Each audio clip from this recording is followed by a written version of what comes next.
everyone. So I have not made a video in I think like 7 months. The last video I made, I was talking about doing a Q&A, and I was talking about how I want to write a book, and I never made the Q&A, so I'm sorry. I do still want to write a book, and in fact, that's something I'm planning to do in 2018, is at least to get like a first draft of kind of maybe just a memoir. I think I'm just going to write about my own experiences, but and I'm also, I have like a lot of kind of projects going on. I started a business, actually. I started a spiritual business, and yeah, so anyway, and part of why I haven't really made a video lately is because I've kind of, in inviting in my spirituality, my perspectives on DPDR have shifted just slightly, and I haven't really been sure how to talk about them, and I haven't really known how much I like the new perspective, if it feels good or if it feels, it's just been shifting, and so I kind of have been on like shifting ground, and I just haven't really known how to like, dig in and offer something sort of concrete for healing purposes for others. So now I feel like I'm getting my bearings a little bit more, and I have some more space and time and focus and maybe even drive to really offer more through this YouTube channel. And so I wanted to just make this video and just like ask some questions and kind of just offer these are some things that have been brewing in my head for the last few months. And take them or leave them. They're not necessarily like, here's an answer. Like, it's more like, this is something that I've stumbled upon. This is something I've been thinking about. What do you think? So, yeah. So, one of the biggest things I've been thinking about depersonalization, and this came from, so when I quit my job in higher education, and then I started a business, an online business, and my former boss gave me a book called, I think I have it right here. It's called Strengths Finders, or Strengths Finder. And it's just sort of like this silly book where you take a test and it tells you your top 5 strengths. And so I got the strengths, I got the top 5 strengths, and I laughed, and I was like, I knew that. I didn't need a test to tell me. It's like, I can't remember them all off the top of my head, but basically it's like ideation, connectedness, strategic thinking, and then there's one more, and then there's like learner, like I'm a learner. Yeah, I can't remember the other one, and I looked at it and I'm like, well, yeah, I mean, I know. I'm like, and the first thing I said to my partner after I took it, and I was like, look what I got, was, this is anxiety. Like, reading the descriptions, I'm like, this is a really, really, gratuitous, or maybe not gratuitous, but like, this is like if anxiety were a good thing. And then I was like, oh my God, that's exactly right though. Like, and then I kind of like had this sort of revelation, and it's something that I have thought about before, but mostly like in jest. And then when I saw this, and with all of the stuff that I've kind of been going through in my personal life and kind of coming into my spirituality, I feel like I had this moment where I was like, what if my entire kind of experience with depersonalization, with panic, with anxiety, with depression, and like this deep fucked up like experience of existential anguish and dread, which so many of us deal with constantly, and this feeling of like, I'm losing control, and like I am, getting like, I'm so disconnected from everything. What if this actually, like, all of that suffering and all of that pain is like the worst possible manifestation of an incredible strength? Like, what if it's like that, the not the reason necessarily, but part of why I suffer with depersonalization, part of why perhaps we suffer from depersonalization, is because there are these strengths, these sort of muscles, like not literal muscles, but muscles, for lack of a better word, that have sort of atrophied and that we haven't kind of worked out. And like this sort of drive for something, this sort of almost like a drive for meaning. In my view, a lot of this ties in to spirituality. Part of how I feel like my depersonalization has calmed down is by inviting in and sort of like allowing myself to be spiritual again. And why do I care about spirituality? But to search and seek and discover meaning, and to find connectedness, and to find connections and pattern, and see how we all are in union, like in a spiritual sense. Materially, we're very separate. Materially, there's a lot of fucked up shit that we need to sort out. Like we can't just say like everything is love and everything's fine. It's like, really? Because the world is falling apart, we need to attend to that. And so I'm kind of like, depersonalization kind of gave me this like interesting, deeply painful perspective on what it means to be completely disconnected, to be completely, not completely disconnected because it's not psychosis, it's not, completely disconnected from reality, but completely like, I don't want to say it's more painful. I have no idea because I've not experienced psychosis, but I just had a thought, but I'm not going to go on that tangent. But so being like depersonalized is so painful because you can tell that you're not fully there, and you can feel that you're not in your body anymore, and that like the person that you're talking to looks so weird, so strange, and that you don't feel like you're a part of the world anymore. You don't feel like you are in union at all. And you long for it. That's what it feels like will be the cure. And it is being able to come back home to your body and being able to feel like, oh my God, I am a human being. It's like having DPDR makes you feel literally like you're not a human anymore. And it's weird. It's weird as shit.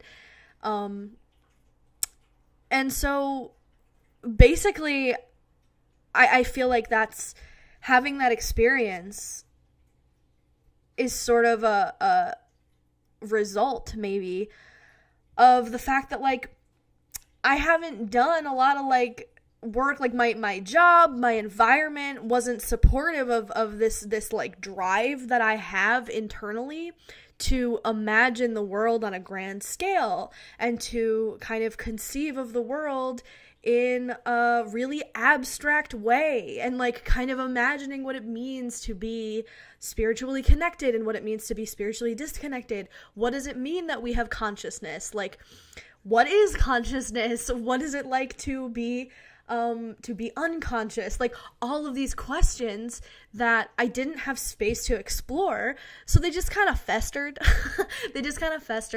And I didn't hone them to support me through stress, and then not feeding these desires and like not feeding these hungers to inquire and to learn and to ask questions and to seek connection and to seek meaning kind of threw me like. And then when I like reached this really high level of stress, which I think I reached when I was high, like all of my worst fears came to the fore in my mind. Like I couldn't handle it. Like I couldn't make meaning.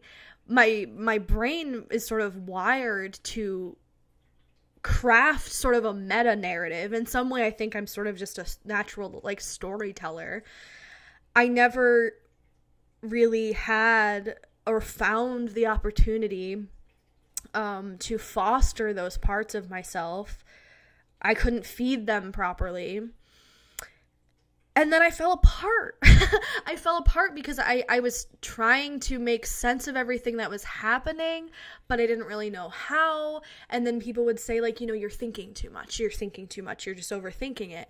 People say, ignore this condition, right? And I had this whole video about that and how it's like, well, you can't just ignore it. You have to accept it.